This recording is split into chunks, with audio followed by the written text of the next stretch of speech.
Bonjour à tous. Alors vous avez un parcours rare qui est à la croisée de l'industrie, de la finance et de la puissance politique et publique.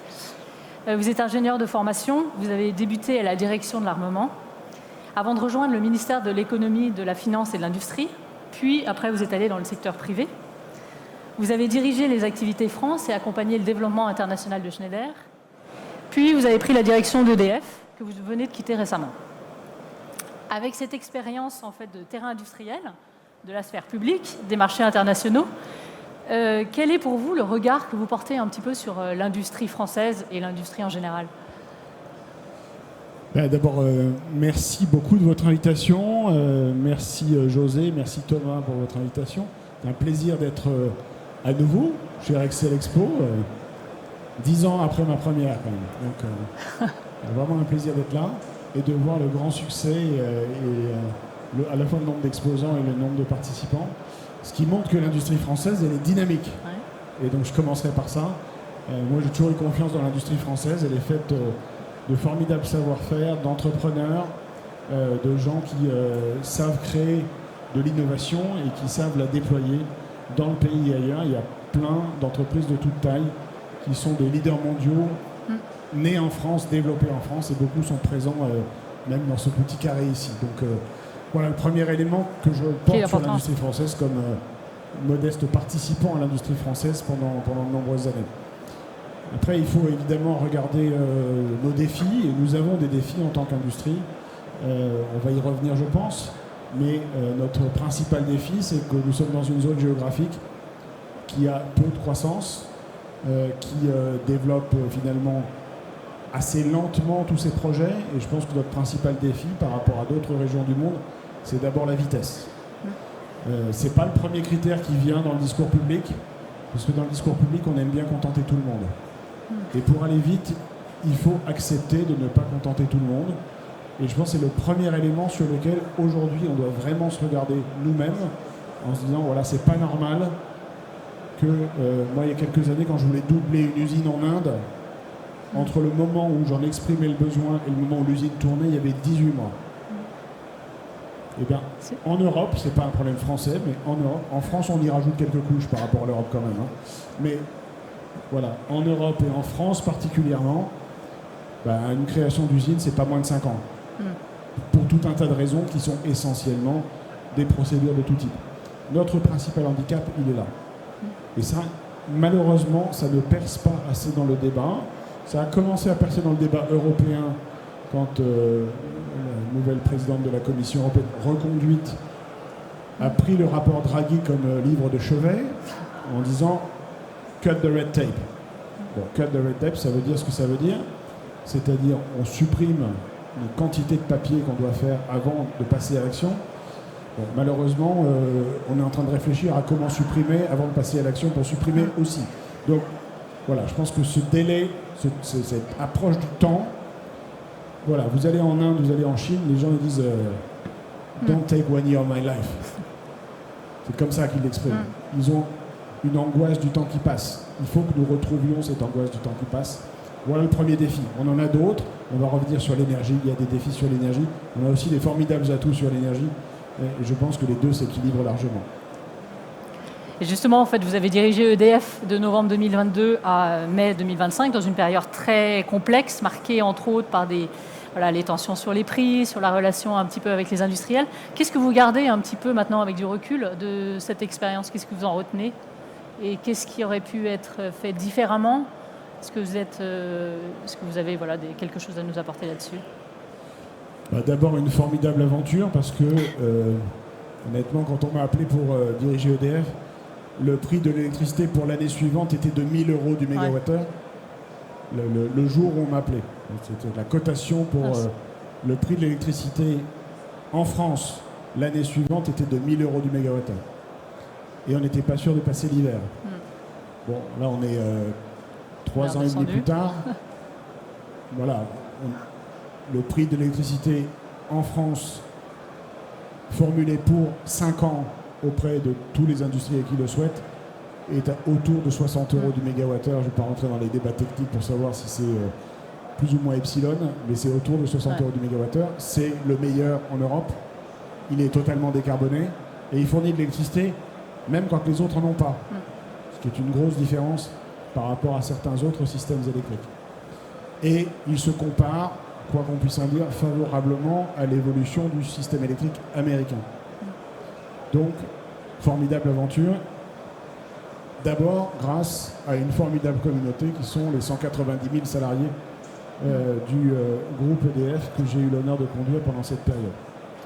Après, j'en retiens aussi d'autres choses qui sont moins positives, qui est qu'une entreprise du secteur concurrentiel comme EDF,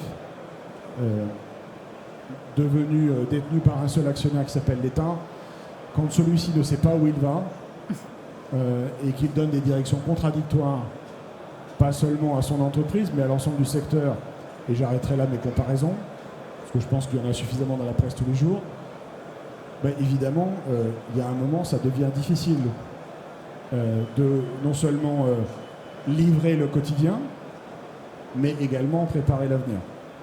Et donc il y a des moments où, comme chef d'entreprise, vous êtes confronté à des choix, mais quand ces choix ne sont pas alignés avec votre actionnaire, il y a des conclusions qui en sont tirées par l'un ou pour l'autre. En l'occurrence, c'est l'actionnaire qui a tiré une conclusion. Je suis à l'aise avec les choix que je préconisais pour l'entreprise. Je pense que c'était ceux de la soutenabilité pour l'entreprise et donc pour le pays en termes électriques. L'histoire dira où mènent les choix ensuite. Mais en tout cas, les miens étaient clairs. Mais effectivement, il y a quand même une complexité et une équation un peu compliquée entre le rôle de l'État et aussi la responsabilité des industriels. Comment est-ce que vous voyez ça ? Sur les industriels en général, moi j'ai un message simple, c'est surtout ne comptez pas sur l'État en quoi que ce soit. Ouais. C'est assez simple. Voilà. Et chaque fois que j'ai raisonné comme ça, j'ai réussi à développer les activités dont j'avais la charge. Voilà. Quand on m'a poussé à raisonner autrement, en général, je me retrouvais enlisé dans un truc qui ne marchait pas. Voilà. Donc, il se trouve que j'ai été au sein de l'État assez longtemps. Et quand j'ai compris ça au sein de l'État, je me suis dit que j'allais privatiser la plus grande partie possible des entreprises dont l'État était actionnaire, ce que j'ai presque réussi à faire au début des années 2000, mais il en restait quand même encore un tout petit peu quand je suis parti. Voilà. Bon, c'est une vision personnelle, mais je n'ai pas trouvé de faits qui contredisent cette vision pour l'instant. Pour ce qui concerne une entreprise qui est détenue par l'État, il faut que chacun prenne ses responsabilités. Le problème arrive quand l'État demande à l'entreprise de faire son job à lui. C'est-à-dire, subventionner une industrie, c'est peut-être le job de l'État, c'est pas celui d'une entreprise du secteur concurrentiel. Faire remonter du cash sur des taxes spécifiques à une activité, ça peut se comprendre sur un secteur, pas quand ça tombe sur une seule boîte sous prétexte qu'elle est détenue par l'État. Et puis ensuite, réaliser des investissements, on a beau être une entreprise du secteur public, les investissements, ils doivent avoir un modèle de financement soutenable. Voilà les clés qui sont communes à toutes les entreprises. C'est que ce soit une famille, une entreprise et malheureusement un État aussi, vous ne pouvez pas dépenser durablement plus que ce que vous gagnez. Bon, pour une famille, ça, je pense que tout le monde est conscient que c'est vrai. Pour les entreprises, malheureusement, de temps en temps, il y en a qui se trompent. Pour les États, ça peut arriver aussi qu'ils se trompent. C'est possible que ce soit le cas en ce moment, là, pour le nôtre. Donc, c'est probablement la plus grande menace qui pèse aujourd'hui sur toutes nos activités. D'où ma recommandation assez simple, c'est bâtissons nos business models, nos marchés, comme on pense qu'on doit le faire en industriel. C'est ça qui nous rend le plus fort. Et là-dessus, j'ai une confiance totale dans l'écosystème français. Totale. Alors revenons un peu sur le coût de l'énergie, on l'a dit tout à l'heure, effectivement c'est un enjeu clé pour les industriels. Est-ce que vous diriez que la stabilité en fait est plus importante que le prix bas et puis le cap aussi ? Je ne vais pas vous dire que c'est en même temps important, parce que ce serait... voilà. Non, les deux sont importants, à des degrés divers. Le prix bas est important, évidemment, et je voudrais tordre le cou à des idées fausses là-dessus. Je disais tout à l'heure, nous avons l'électricité la plus compétitive d'Europe. Je mets au défi quiconque de me prouver le contraire. À 60 € du mégawattheure, il n'y a pas un autre pays en Europe où on est capable de trouver à horizon 5 ans à la fois le prix et la stabilité. le marché de l'électricité tel qu'il a été choisi par les gouvernants il y a 20 ans, il a un avantage, il avait des inconvénients. L'avantage, c'est qu'il offre une forme de résilience du système électrique européen en étant capable de trouver de l'électricité à n'importe quel moment.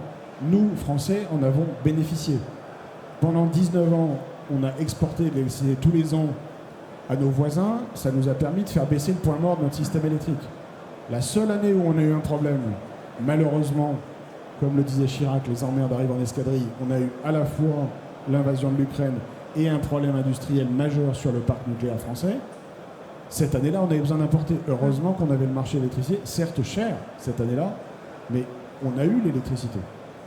Donc ce système-là, c'est l'avantage du système du marché électrique européen. Il avait un inconvénient, qui n'est pas complètement fini, mais qui se résorbe, qui est son instabilité.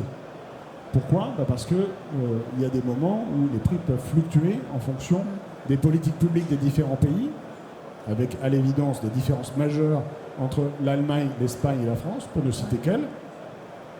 Ça peut amener des fluctuations de prix.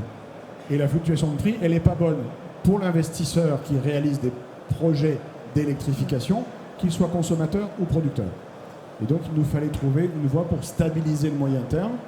C'est comme ça qu'on a élaboré les fameux contrats de long terme qui ont fait couler un tout petit peu d'encre dans la presse. Mais ces contrats de long terme, ils offrent aujourd'hui des perspectives de 5 à 15 ans à des industriels qui autrement avaient pour seule visibilité l'année prochaine. Donc ça, je pense que c'est un élément clé. Et ils sont formulés sur des bases de prix qui représentent l'économie du système électrique. Alors, ce n'est pas une subvention. Effectivement, quand on est client, on se dit moi, j'aimerais bien que ce soit moins cher. Moi aussi, quand j'achète un truc, j'aimerais bien que ce soit moins cher. Si ça pouvait être gratuit, ça serait mieux. Voilà. Et quand on est fournisseur, on se dit il faut que les clients ils soient satisfaits à 100%, quand même pas sur le prix, parce que sinon, on a un problème. Voilà. Donc, voilà, il y a un point d'équilibre qu'il faut trouver. Ce point d'équilibre, il doit représenter l'économie du système électrique. Qu'est-ce que c'est que l'économie du système électrique ? C'est la capacité à le faire tourner, à investir pour qu'il tourne encore dans 10 ans sur le système existant, puis quand même à mettre 3 sous de côté pour qu'on puisse le remplacer quand il sera obsolète. Voilà. Et donc ça, 60 € du mégawattheure, c'est pas cher payé déjà. Voilà. Et donc, on a ce système le plus compétitif, ça ne résout pas tous les problèmes de compétitivité énergétique du pays. Là où on a un énorme gap de compétitivité sur l'énergie, c'est sur le gaz et sur le pétrole. Et ça, on ne le dit pas assez. Donc Mario Draghi dit qu'il y a un énorme gap entre l'Europe et les États-Unis. Bon, il a dit des tas de trucs qui sont frappés au coin du bon sens, mais c'est pas lui qui l'a inventé, ça. C'est M. Rockefeller il y a 150 ans, quand il a commencé à creuser le sous-sol américain et qu'il a trouvé du pétrole qui pouvait brûler sur place. Donc oui, il y a un écart sur le gaz de 1 à 4. Voilà, on prend une molécule de gaz en Europe qui vient d'ailleurs, elle est 4 fois plus chère que la même molécule de gaz consommée aux États-Unis. Donc pour nos industriels, c'est là que se trouve le plus grand défi. Et la solution, il n'y a pas de solution miracle, mais la meilleure attitude à avoir par rapport à ça, c'est bien de décarboner de façon compétitive. C'est-à-dire de se priver d'une dépendance au gaz, de se séparer de cette dépendance au gaz en réalisant de la décarbonation compétitive. Alors, on ne va pas remplacer que par de l'électricité, parce que cette électricité, elle est malheureusement plus chère que la molécule de gaz US. Et ça ne va pas se résorber. Et ce n'est pas en demandant à une entreprise publique de subventionner que ça se résorbera. Et donc la façon de le faire, c'est en travaillant de façon complète sur la totalité du process industriel, en y mettant de l'automatisation, de l'efficacité énergétique, de l'électricité avec des composants d'électricité qui hybrident les process, qui permettent de faire baisser le point mort du process, et in fine, de temps en temps, quand un industriel a la visibilité qu'il faut sur son propre marché et la capacité d'investir, un saut complet vers l'électrification. Mais c'est vrai, c'est bien du cas par cas qu'il faut faire, et c'est un ensemble de mesures. Et là, les pouvoirs publics peuvent jouer un rôle positif en regardant secteur par secteur, là où elles peuvent mettre, soit de façon réglementaire, soit de temps en temps avec un peu d'aide, ce pourquoi je ne pousserai jamais, des choses qui permettent pour un secteur donné de passer le cap et de s'affranchir de cette dépendance. Et pour conclure, dernière question, si on se projette à 10 ou 15 ans, comment est-ce que vous voyez l'industrie européenne compétitive et décarbonée ? Je pense que nos principaux défis, c'est d'être face à la Chine, qui est objectivement la meilleure au monde pour la montée à l'échelle et la productivité, et d'être face aux États-Unis, qui sont les meilleurs au monde pour aller chercher de l'énergie carbonée pas chère. Voilà notre grand défi industriel pour toute l'industrie qui veut produire en Europe pour vendre ailleurs. On a une grande partie de l'industrie qui veut produire en Europe pour vendre en Europe. Alors peut-être que quand on voit les attitudes des deux autres grandes superpuissances sur la liberté du commerce, ça me fait mal de le dire parce que je crois dans le commerce, mais il faut peut-être défendre un petit peu notre marché aussi. Bon, je pense que là, la prise de conscience commence à se faire, mais là aussi, entre la prise de conscience et l'action, il peut se passer un peu trop de temps chez nous par rapport aux autres. Donc protéger notre marché pour éviter que ce soit la maison des 4 vents, c'est quelque chose d'utile. Ensuite, apprendre à accélérer la mise à l'échelle, c'est vraiment là où nous-mêmes, industriels, nous devons travailler. Parce que on a vraiment un gap d'écart. Et je reviens à la notion d'angoisse sur le temps qui passe. C'est vraiment ça qu'on doit retravailler. C'est pas dans notre culture collective. Et donc il faut qu'on retravaille cette angoisse du temps qui passe, qui est celle des pays émergents. Et pourquoi ils ont l'angoisse du temps qui passe? Parce qu'ils ne sont pas sûrs d'avoir à manger à la fin du mois. Voilà. Et donc cette angoisse du temps qui passe, elle doit nous amener à aller plus vite, fondamentalement plus vite sur tout ce qu'on fait, quitte à changer de pied. Nous, on a tellement peur de se tromper qu'on met 5 ans à réfléchir avant de faire quelque chose. Eux, ils se trompent, ils changent. Voilà. Et sur la partie énergétique vis-à-vis des États-Unis, je reviens à la décarbonation compétitive, pour laquelle je pense qu'on a tous les atouts. Et alors, une chance quand même, c'est que le digital permet le gain de productivité. Si on est bon sur le digital, et je pense qu'on peut l'être, en France, on n'a pas été les meilleurs sur l'automatisation grâce aux robots. On peut être les meilleurs sur l'étape d'après, grâce à l'intelligence artificielle, grâce à la personnalisation de masse, par exemple, qui est un atout de différenciation qui est très important dans l'industrie. Sur tous ces aspects-là, je pense que nous avons la chance de rattraper, en fait, une industrie qui, aujourd'hui, s'est bâtie en Chine grâce à une main-d'œuvre très compétente, très qualifiée et très nombreuse, qui a permis la montée à l'échelle dans un grand marché. Donc ça, c'est une chance que nous avons, à condition qu'on ne se rende pas la vie compliquée à nous-mêmes, avec un peu trop de réglementation surtout.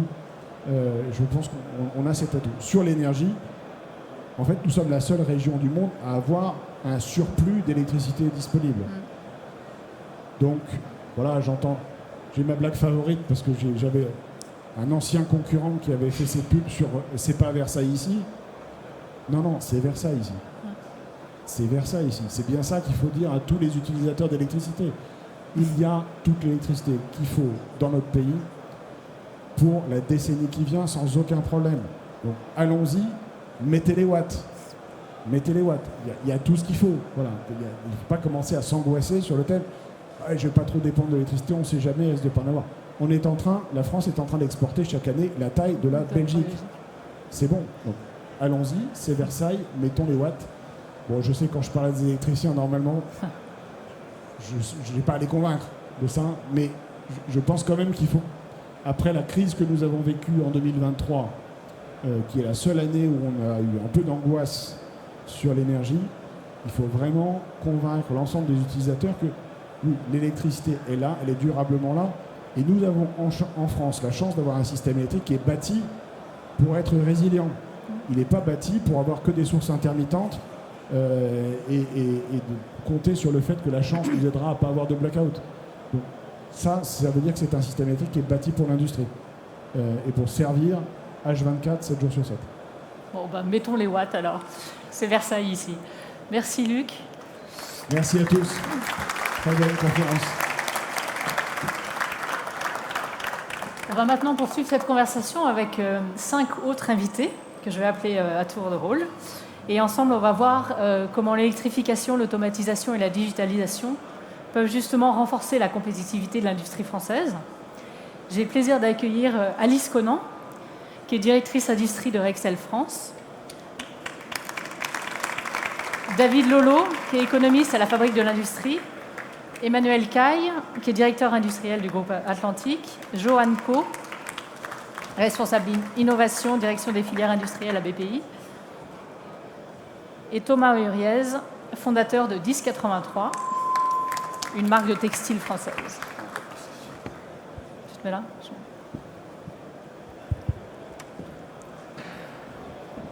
Oups. Alors, ouais, ce sera plus simple. Merci. Prenez tous un micro. Alors, on va commencer par poser le cadre. David, on va commencer par vous. L'électrification de l'industrie, c'est un mouvement qui est engagé depuis longtemps et qui a accéléré un petit peu après les accords de Paris. Est-ce que tous les acteurs sont concernés et quels sont encore les freins et les principaux freins justement dans les différentes industries ? Bonjour à tous, merci beaucoup pour l'invitation. C'est vrai que je trouve intéressant de commencer par un cadre un peu historique, de remonter l'échelle temporelle. Pourquoi ? Parce qu'en fait, l'électrification, ça fait des décennies qu'elle est en route dans l'industrie. Pour vous donner un chiffre qui est assez parlant, en 1970, l'électricité représentait 14% du mix énergétique dans l'industrie. Aujourd'hui, c'est 37%. Et c'est la première source d'énergie devant le gaz naturel. Et sur cette base, le mouvement il est censé s'accélérer à horizon 2050. Pourquoi ? Parce que cette dynamique d'électrification, elle est aujourd'hui adossée à un objectif de neutralité carbone, un objectif de sortie des énergies fossiles, donc gaz naturel, mais aussi de façon plus résiduelle le charbon et le fioul. Pour répondre donc à votre première question, l'électrification, elle peut prendre plusieurs formes dans l'industrie. On pense plus traditionnellement à l'intégration de chaudières électriques en lieu et place des chaudières à gaz, l'intégration d'équipements de séchage électrique, de chauffage des fluides fonctionnant à l'électricité, avec un potentiel qui est encore très important dans les industries, par exemple de l'agroalimentaire, de la chimie, du papier-carton, parce qu'on est sur des industries qui ont globalement des besoins de température relativement faibles. Et à côté de ça, on a une dynamique d'électrification qui est en train de gagner aussi, en tout cas de se diffuser dans les industries lourdes. Je pense par exemple avec le développement notamment de fours électriques pour atteindre des températures allant à plus de 1000 degrés. Et je pense par exemple au groupe Veralia qui a inauguré l'an passé un premier four verrier qui est une innovation mondiale. Je pense au groupe Saint-Gobain qui a aussi inauguré un four électrique en Meurthe-et-Moselle pour produire donc de la fonte ductile. Ou demain, je pense au groupe ArcelorMittal qui prévoit de construire un four électrique à Dunkerque. Donc on voit que c'est une dynamique qui gagne les industries lourdes et je tiens quand même à rajouter que cette électrification, elle peut aussi être d'ordre indirect. Pourquoi ? Parce que la production d'hydrogène, dont l'industrie sera aussi grande consommatrice, est adossée à de la production d'électricité, en tout cas l'hydrogène vert. Ensuite, les technologies de captage, de transport de CO2, elles aussi seront adossées, seront électro-intensives. Donc on voit qu'il y a une dynamique qui est aussi indirecte. Maintenant, pour répondre à votre deuxième question, c'est vrai que les industriels ressentent encore de nombreux freins et il y a encore un certain nombre de verrous à lever sur le terrain. Le premier, oui, on a une électricité qui est décarbonée en France, essentiellement grâce à l'énergie nucléaire et aux ENR, mais il faut encore que l'opération dans son ensemble soit rentable pour eux. Ça dépend de quoi ? Ça dépend à la fois en CAPEX du coût de l'investissement et en OPEX des prix relatifs des énergies, électricité versus gaz naturel essentiellement. J'en reviens du coup à ce deuxième frein qui est le prix de l'électricité. Donc les industriels sont actuellement en train de négocier leur contrat d'approvisionnement, en tout cas pour les électro-intensifs avec EDF. Il y a eu une réforme du marché de l'électricité qui permet le développement des PPA. En tout cas, c'est un sujet qui est clairement à l'agenda des industriels. Et le dernier défi, je m'arrêterai là, c'est celui du développement des infrastructures à la fois de production et de transport de l'électricité.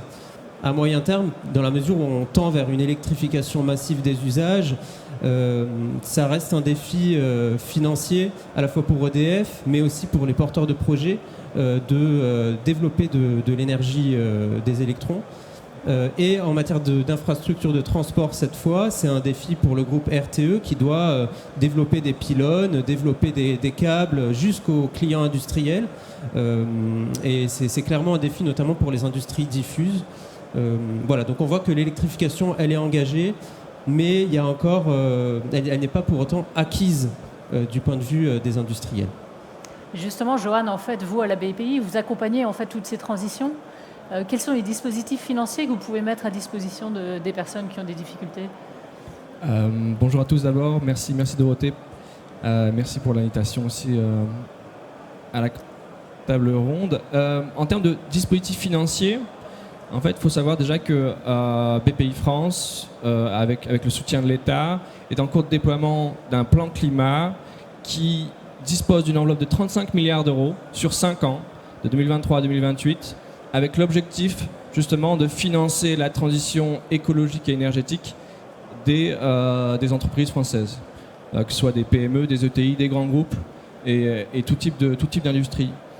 Donc en termes de dispositifs financiers, on va s'adosser pour soutenir justement des investissements dans les projets d'électrification, ou on peut en parler aussi quand l'électrification n'est pas possible dans d'autres types de projets de transition énergétique. On va s'adosser sur des dispositifs qui sont principalement des prêts. Donc on peut parler par exemple de prêts verts ou de prêts nouvelle industrie, sans rentrer dans les détails, mais qui vont permettre de financer pour des PME et des ETI des investissements dans des équipements nouveaux à hauteur de 15 millions d'euros sur des durées qui peuvent aller jusqu'à 15 ans également. Et tout ça pour justement faciliter la transition énergétique de la société, de l'entreprise, et in fine avoir en France le mix énergétique utilisé par l'industrie qui va baisser. Et j'ai envie de dire, si vous ne prenez pas la BPI France pour votre prêt, ben c'est pas grave, on vous aide quand même, ou plutôt l'État vous aide quand même, puisque ce qu'on peut faire aussi, c'est garantir les prêts que vous allez souscrire chez une autre banque pour toujours un type de projet qui va forcément avoir un lien avec la transition énergétique. Ça s'appelle la garantie verte. Et du coup, sans faire la publicité de BPI France et sans entrer trop dans les détails, ce type de garantie qui est du coup s'appuie sur un soutien public, sur des deniers publics, permet pour vous de baisser le coût de votre emprunt sur ce type de projet, tout en du coup permettant votre transition énergétique. Et je vais revenir sur l'électrification et sur comme le disait David, sur parfois les difficultés qu'on peut avoir à électrifier. Il faut quand même avoir en tête que, même si on est ici sur un parterre d'électriciens, qu'il y a aussi des alternatives à l'électrification lorsque celle-ci est difficile, plus coûteuse ou voire impossible. En France, on a la possibilité de s'appuyer par exemple sur des vecteurs énergétiques qui sont la biomasse, à terme potentiellement l'hydrogène, on en parlait tout à l'heure. Il y a deux autres aussi gisements d'énergie, notamment pour la chaleur, qui sont très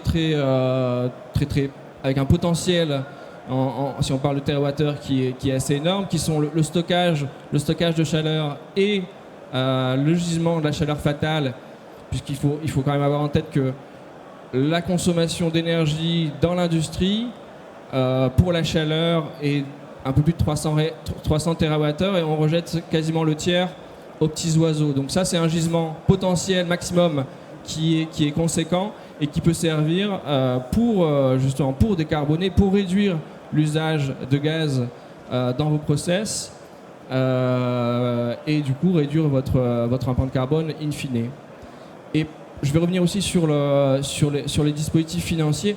Pourquoi est-ce que aussi l'État et BPI France du coup est un acteur financier important et proactif sur le soutien à la décarbonation? C'est qu'on sait que notamment dans les équipements qui sont soit pour l'électrification de l'industrie ou les autres types d'équipements, on est la plupart du temps, ou pour un certain nombre d'équipements, sur des dispositifs qui sont, on va dire, innovants, qui ne sont pas forcément très répandus. Je pense notamment aux pompes à chaleur haute température. Il y a quelques exemples d'installations industrielles qui existent, mais on est encore au tout début du déploiement de ce genre d'installation. Et donc sur ce genre d'installation, le financement de ce type de projet permet aux industriels de passer le pas d'oser prendre le risque, j'ai envie de dire, d'oser prendre le risque, et puis ce risque justement il est partagé avec l'État, et in fine c'est l'État, c'est la société française et c'est les industriels qui seront gagnants, puisqu'ils vont gagner en compétitivité, ils vont pouvoir potentiellement gagner des marchés, vendre un peu plus cher leurs produits finaux, et avoir une empreinte carbone qui soit la plus réduite possible. Et Alice, si on élargit un petit peu, vous êtes un peu au cœur de l'écosystème industriel entre fabricants et clients. On parle beaucoup d'électrification, d'automatisation, de pilotage de données. Mais sur le terrain, en fait, il y a quand même un problème de maintenance. Ça reste quand même un sujet critique. Quel levier pourrait transformer justement ces enjeux en atout de compétitivité ? Oui, bonjour à toutes et à tous. En effet, on parle de compétitivité, donc de coût de l'énergie, mais il y a aussi un deuxième aspect, c'est la maintenance pour les industriels. Il faut savoir qu'en France, ça représente quand même un coût de 23 milliards d'euros, le coût de la maintenance pour nos industriels français. Et donc là-dessus, si on veut optimiser ces coûts-là, ça passe par, c'est le sujet de notre thématique d'aujourd'hui, mais un parc industriel français qui doit être moderne en termes d'automatisme. Là aussi, un chiffre, le parc moyen de l'automatisation en France a un âge de 15 ans. Donc c'est comme si vous aviez un téléphone qui pilote votre machine industrielle qui a plus de 15 ans. Donc c'est un petit peu pour vous montrer le retard qu'on a. Et donc là-dessus, on se doit d'accompagner les industriels à la mise à jour de leur technologie, que ça soit d'automatisme et aussi de digitalisation, pour au final réduire les pannes. Il faut savoir qu'on a des industriels, parfois 1 heure d'arrêt de production peut leur coûter des dizaines de milliers d'euros. C'est ce qu'ils peuvent subir. Donc on a tout un enjeu d'accompagnement de nos industriels sur cette partie d'automatisation. Et tout à l'heure, on parlait de la Chine. Faut être très conscient que maintenant, les usines chinoises sont très modernes, très automatisées.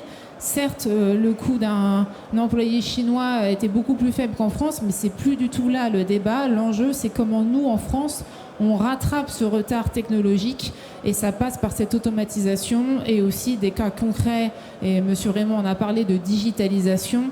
On y reviendra peut-être tout à l'heure sur comment, en plus d'être moderne, d'être en plus performant dans la production industrielle. Et alors maintenant, justement, on va donner la parole aux industriels. À vous deux.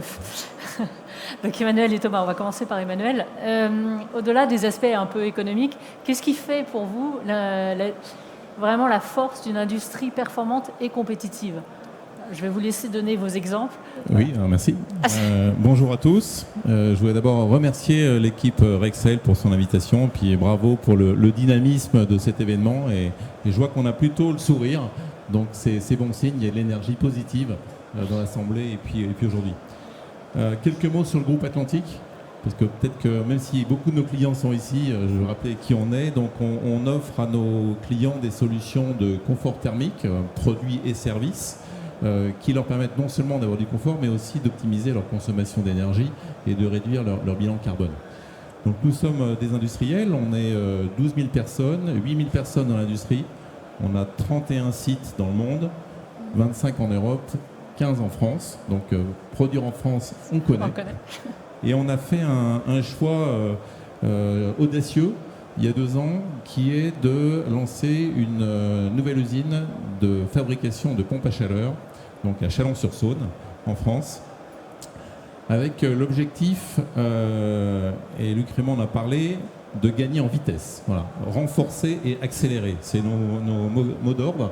Renforcer la proximité avec nos clients, le fait d'avoir nos équipes R&D, fabrication, supply au plus près de nos clients sur les marchés, c'est une façon d'aller plus vite dans le développement des produits, de mieux comprendre leurs besoins, donc d'accélérer.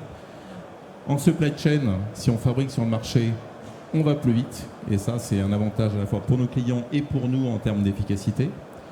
Les solutions qu'on met en place dans nos usines, et en particulier celles de Chalon-sur-Saône, sont des solutions principalement électriques, puisque comme Luc Raymond l'a appelé, en France l'énergie elle est décarbonée, elle est disponible, elle est compétitive par rapport à l'Europe, pas toujours par rapport aux autres pays,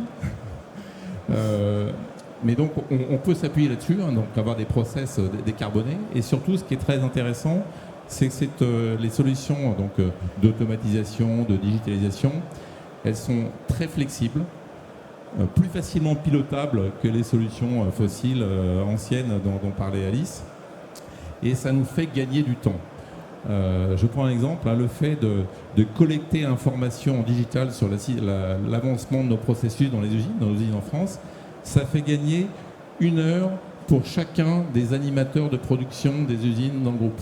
Ils gagnent 1 heure par jour pour collecter l'information et qu'elle soit mise en bonne forme et de telle façon que leur valeur ajoutée, ça soit sur l'analyse et le diagnostic et l'action et pas sur la collecte d'infos.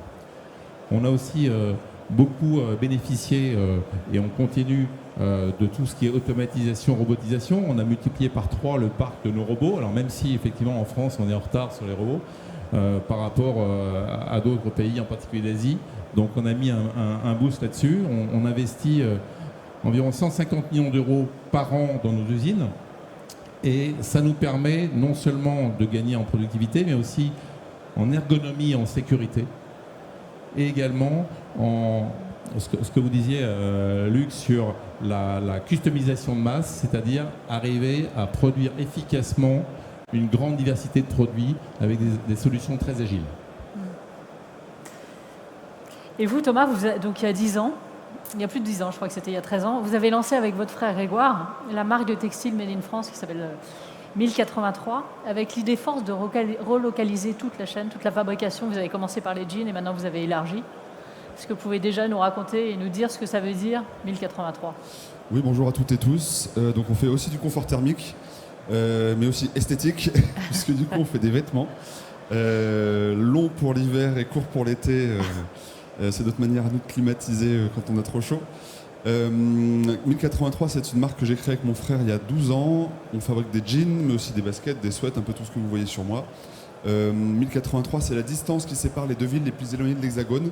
Et donc notre démarche, notre concept, c'est fabriquer des jeans et des baskets à moins de 1083 km de chez vous, où que vous habitiez en France. Parce que notre conviction, c'est qu'en fait, ce monde qui tourne pas très rond, il tourne d'autant moins rond qu'on est... C'est pas qu'on est des êtres irresponsables, parce que les gens autour de nous sont plutôt constructifs, gentils, sympas. Bien sûr, il y a des cons partout, mais en vrai, il y a plein de gens sympas. Et en fait, comment on fait pour produire un monde aussi peu efficient, avec autant de gens sympas ? Nous, on pense que c'est la distance qu'il y a entre nos choix et les conséquences de ces choix. Quand on fabrique loin, on se rend moins compte que quand c'est à côté. Quand c'est très intermédiaire, on est moins investi, moins engagé que quand c'est en direct. Quand c'est dans longtemps, c'est moins engageant que quand c'est tout de suite, ce que tu disais là. Et donc cette logique de proximité pour nous, c'est vraiment un cap fort, puisqu'en fait on pense que si on fait des choses, si on a le souci de la proximité, la simplicité, alors on suivra la responsabilité. Et là, c'est pas qu'on est donc irresponsable, c'est qu'on est irresponsable, tellement les conséquences des choix qu'on fait tous les jours sont loin de nous. Donc nous, on veut produire un monde proche, un monde simple. Et quand on est passionné par le textile, par la mode, alors on essaye de produire une marque de jeans locaux, avec une histoire simple, les 1083 km, et à la portée de tout le monde. Si on faisait des bonnets péruviens, eh bien en fait on serait plus loin de vous certainement que le jean, parce que tout le monde porte des jeans. Donc c'est ça la démarche de 1083. Quand on l'a lancé en 2013 en financement participatif, le Made in France n'était pas trop à la mode et le financement participatif était naissant. Donc en fait notre ambition c'était de vendre 100 jeans, c'était tout petit. Et puis en fait ça a très vite grandi. On est passé de 2 à 70 en 10 ans, avec comme énorme difficulté, pas tant la compétitivité de l'électricité, à part en effet en 2023, où là ça a vraiment fait mal à notre filière, et comme à plein de gens. C'est plus la compétitivité de l'industrie en termes de filière. C'est qu'en fait, acheter des machines, financer des nouvelles usines, c'est compliqué, il y a des normes, c'est un peu chiant tout ça. Mais c'est moins grave que de perdre notre culture industrielle. Et en fait, l'énergie dont on a le plus besoin, nous, c'est l'énergie des gens, en fait. C'est-à-dire que si personne postule dans nos usines, on peut avoir plein de trucs, en fait, on n'aura pas les gens pour produire. Et on en est un peu coupable dans l'industrie. Dans les bureaux, ça ne nous viendrait pas à l'idée que le responsable marketing, le comptable, le DSI ou que sais-je, ils soient tous qualifiés d'employés. Ils aient tous le même titre, le même nom. Mais à l'usine, par contre, ça ne nous dérange pas qu'on affuble de noms génériques nos équipes. Opérateurs, par exemple. Moi, je trouve ça fou qu'en fait, on espère que les gens trouvent du sens à bosser chez nous, alors même qu'on ne fait même pas l'effort de leur donner un nom de métier spécifique à leur savoir-faire. tout ça, ça abîme la culture industrielle.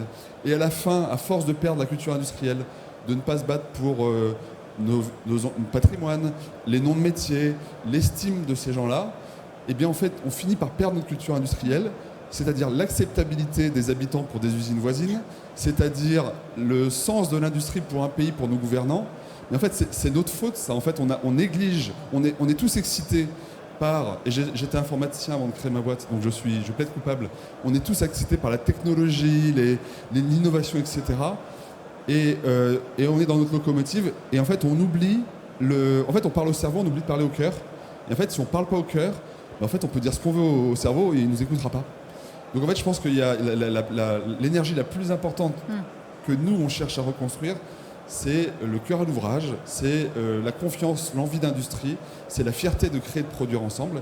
Et ça passe par nous tous en tant qu'industriels à mettre les moyens aussi là-dessus. C'est cool un nouveau robot, c'est cool une nouvelle usine, mais en fait, si on la rend visitable, si on prend soin de noms des métiers de nos équipes, etc., eh bien en fait, on va recréer chacun à sa place une culture industrielle et derrière redévelopper de la désirabilité et de la confiance dans nos filières. Si on ne fait pas ça, on sera toujours à la merci de politiques qui ne seront pas nourris de ce cœur-là et donc en fait, ils n'iront pas dans le sens.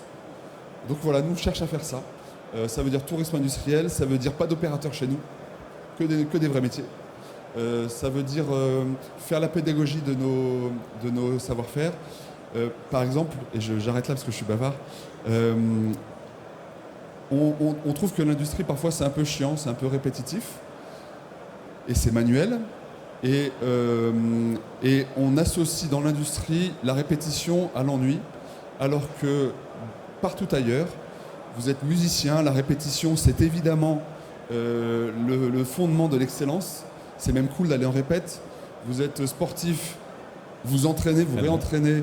C'est le fondement, la répétition de l'excellence. Vous êtes prof, la répétition, c'est le fondement de la pédagogie. Et en fait, nous, émotionnellement, on sait qu'il faut répéter pour être bon, mais on ne l'assume pas trop. Et on le vit comme quelque chose de relou, de chiant. Donc nous, on a mis, par exemple, un piano dans l'usine. Et pour la fête de la musique, on a joué le vol du Bourdon avec donc des musiciens qui ont joué leur part. Et l'autre partie de l'orchestre, c'était des couturières avec les machines à coudre pour faire un petit clip que vous tapez Fête de la musique 1083, vous trouverez ce clip, tout simplement pour arrêter de raconter au cerveau que l'industrie c'est beau, mais d'essayer de passer par le cœur les émotions pour que les gens réalisent que oui, en fait, la répétition c'est l'excellence, même dans l'industrie. Tout ça, c'est des combats qui nous sont chers et qui visent à stimuler l'électricité et l'énergie dont on a besoin chez les gens. Voilà, pour compléter un petit peu les discours techniques, c'est très bien, mais il n'y a pas que la technique. Non, c'est sûr que la compétitivité, ça passe aussi par l'humain. Heureusement d'ailleurs. C'est vrai, je voudrais aller dans ton sens, c'est la fierté pour les équipes, la fierté de pouvoir montrer leur site à nos clients, à leurs familles, c'est très important. Et puis quand on fabrique à l'endroit où on vend, ce qui est notre cas en France, la majorité de nos équipes, elles sont elles-mêmes clientes. Donc elles ont chez elles un produit du groupe, et ce qui permet de vivre et de comprendre le pourquoi on fait tout ça. Et Alice, on va rester dans l'humain. Vous aussi, j'imagine que vous sentez un peu ce besoin de sens, de synergie dans l'écosystème. Est-ce que vous pouvez nous en dire un tout petit peu plus ? Oui, on parlait de l'humain et de l'écosystème et de local, et c'est ce qu'on fait aussi avec Atlantique ensemble. Où typiquement on vous accompagnait sur tout ce qui était les consommations d'énergie, et on croit vraiment, Rexel, je pense qu'on est tous là aujourd'hui sur aussi l'écosystème local et accompagner tous les sociétés autour du site final, par exemple Atlantique à La Fontaine, où vous avez des installateurs locaux, et donc nous, quand on accompagne Atlantique sur optimiser les consommations d'énergie, donc ça passe par la digitalisation, eh bien on va mandater un installateur local pour justement faire vivre tout cet écosystème et donner aussi cette fierté par rapport à l'implémentation des nouvelles technologies. Et alors on va continuer avec vous, Alice. Automatiser, digitaliser, connecter, ça crée aussi des nouveaux risques. Quels sont-ils ? Oui, c'est un sujet en ce moment. Si on amène l'automatisation, la digitalisation, on voit quand même arriver beaucoup des cyberattaques. Donc là aussi, il y a un enjeu en ce moment sur ça, d'accompagner les industriels, notamment de taille intermédiaire, à s'équiper de ces solutions-là. Nous, on préfère en parler parce qu'on le voit de plus en plus et certains industriels se font attaquer et n'osent pas, on va dire, en parler. Mais maintenant, il existe des solutions assez simples sur lesquelles on peut proposer un accompagnement. Justement, un accompagnement, la proximité locale aussi, par exemple des data centers, peut être aussi une réponse. Oui. Voilà, je ne sais pas si vous voulez commenter là-dessus sur la protection de la donnée, mais ça devient un réel enjeu aussi de souveraineté. C'est sûr que je l'ai dit tout à l'heure que collecter la donnée plus facilement, la mettre à disposition de façon plus efficace aux équipes, c'est un gain de temps, mais c'est aussi une exposition. Donc ça veut dire qu'on a besoin de compétences de cyber en interne, mais aussi de pouvoir nous appuyer sur un écosystème des partenaires à la fois innovants et experts, de telle façon qu'on puisse à la fois aller de l'avant et nous protéger. Oui, bien sûr. Et Johan, alors là on va parler un petit peu on va arrêter l'humain, on va revenir à l'automatisation, à la robotisation. On est très en retard. Est-ce que vous pouvez nous donner quelques chiffres et nous dire si l'écart se creuse ou si ça va mieux? Juste en quelques chiffres, alors j'ai l'impression du coup ça va peut-être plomber un peu l'ambiance, mais en effet en termes de robotisation ou d'installation de robots en France, on est en retard. Et le problème c'est que la dynamique n'est pas dans notre sens aussi. En fait, il y a un indicateur assez simple pour mesurer ça, c'est la densité de robots, c'est-à-dire le nombre de robots installés pour 10 000 employés. C'est la Fédération internationale de la robotique qui mesure ça. En France, pour aller très vite, en France aujourd'hui, on est autour de 190. La moyenne européenne est à 220. Vous avez des pays comme la Slovénie, le Danemark qui sont devant la France. Et donc ça veut dire déjà que, on est en retard, et deux, la dynamique n'est pas très bonne, puisqu'en gros, en France, la croissance de la robotisation, elle est autour de 3%, quand le niveau mondial est à 7%, et les meilleurs élèves européens à 11-12%. Donc ça, c'est la mauvaise partie du tableau, on va dire.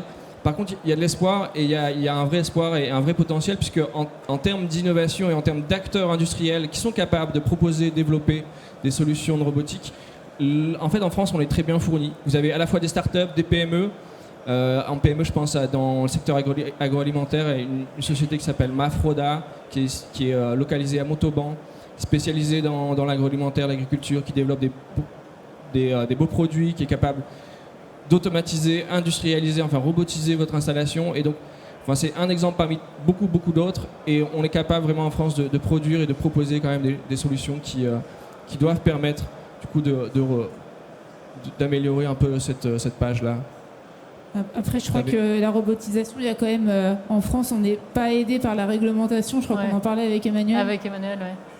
Oui, en fait, c'est beaucoup plus facile et rapide de robotiser en Chine ou en Égypte qu'en France. Voilà. On a un peu le chic de se mettre des cailloux dans le sac à dos.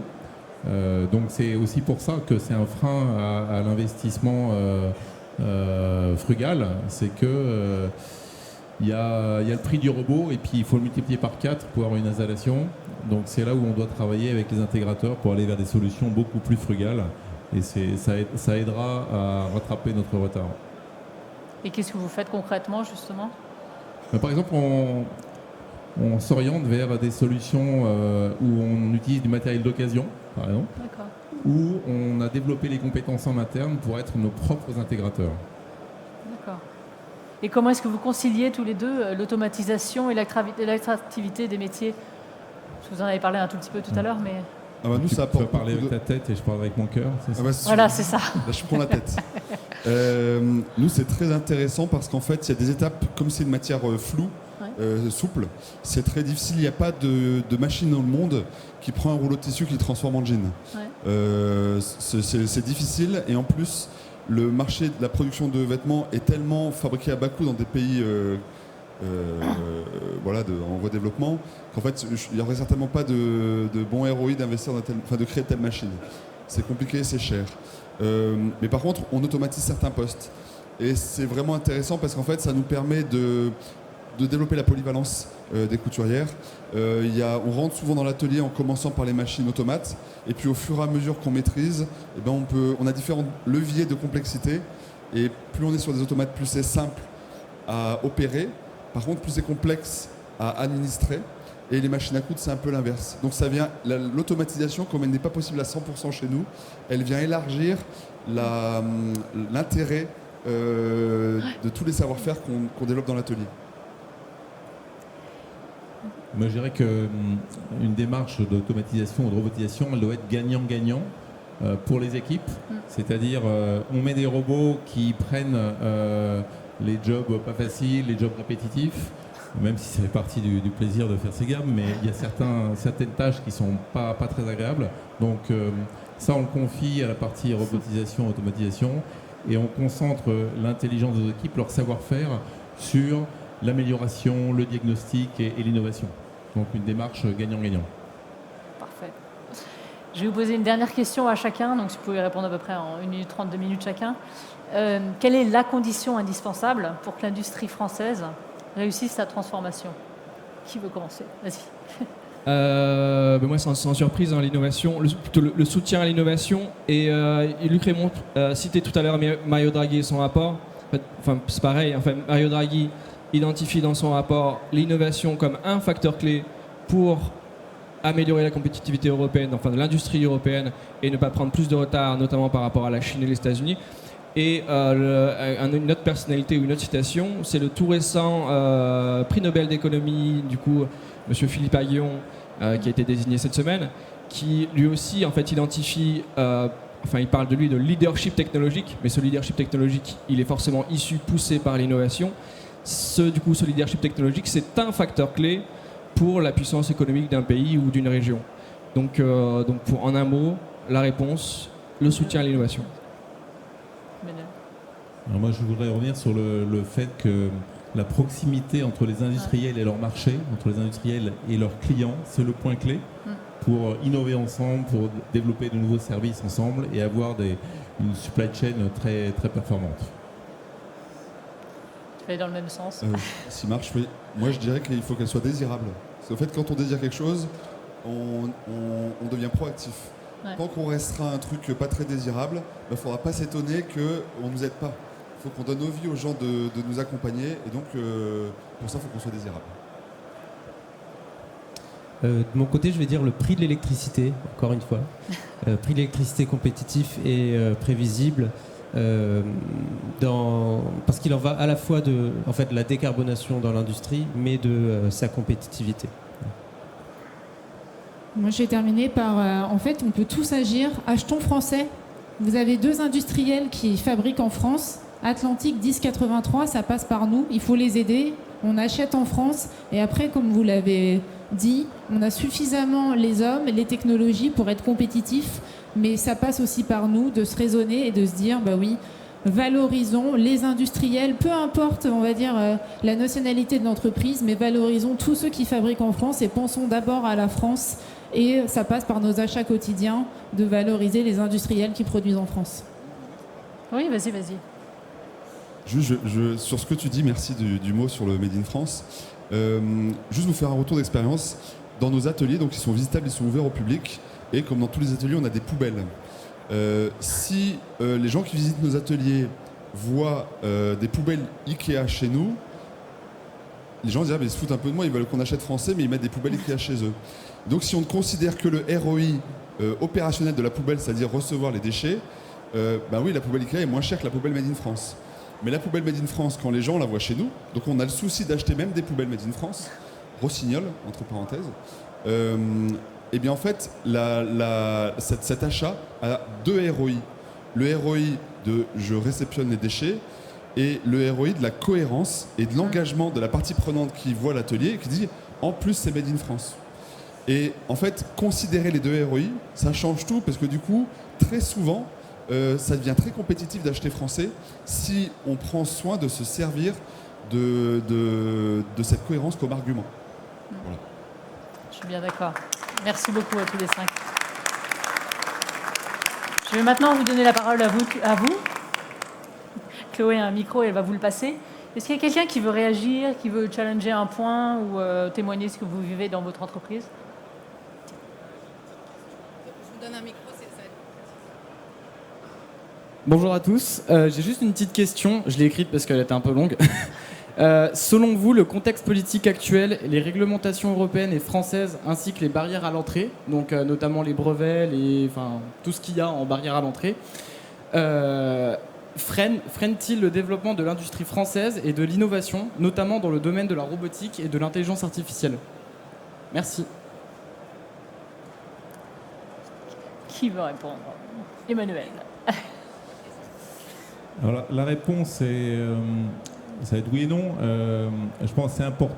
Au niveau de la protection intellectuelle, je pense qu'on est bien armé pour ça. Au niveau de la réglementation, en revanche, là, on a des cailloux dans la chaussure. Parce que tout prend plus de temps que dans d'autres pays. Hein. C'est ce que disait Luc Raymond, la vitesse, c'est clé dans notre métier. Et c'est plus dur de courir avec un sac à dos bien chargé, de réglementation qui varie d'ailleurs beaucoup. Hein. Donc je pense qu'il y aurait vraiment un point très positif à simplifier et en regardant ce qui se passe dans d'autres zones du monde pour s'en inspirer. Est-ce qu'il y a quelqu'un d'autre? Juste nous dans la mode, vous voyez tous Chine qui débarque en France et qui déverse des tonnes et des tonnes de vêtements de mauvaise qualité. On n'a pas mis les barrières à l'entrée, du coup ça écrase tout. Ce qui est cocasse a posteriori, c'est que donc quand l'Europe a ouvert les quotas chinois en 2008, ça a tué l'industrie française puisque du coup pour les clients français de l'industrie française, donc les grandes marques de distribution, du coup au lieu d'acheter en France ou en Europe, elles ont beaucoup acheté en Chine. Et aujourd'hui, ces marques françaises se trouvent unies contre les Chinois, puisque maintenant, même la distribution est concurrencée par les Chinois avec l'expédition directe de Chine en France des produits chinois. Donc là, les ennemis d'hier, distributeurs français, industriels français, sont de nouveau unis contre Chine. On voit que ça ne suffit pas, parce qu'ils ouvrent des magasins. Il y a toujours malheureusement un magasin, le BHV, qui va accepter. Et du coup, ça fait... donc on est quand même très naïf. Il y a un point également qui serait favorable, c'est ce qu'on appelle l'éco-conditionnalité, c'est-à-dire le fait que certaines aides pour les clients finaux pour acheter des solutions qui vont faire baisser leurs émissions de CO2 sont conditionnées à l'endroit où est fabriqué le produit. Là, on est encore au niveau de la réflexion, ça ne va pas assez vite et il faudrait que ça puisse être mis en action, mis en œuvre, et ça nous aiderait pour développer la fabrication locale, par exemple des pompes à chaleur ou des chauffe-eau thermodynamiques. Est-ce qu'il y a quelqu'un d'autre?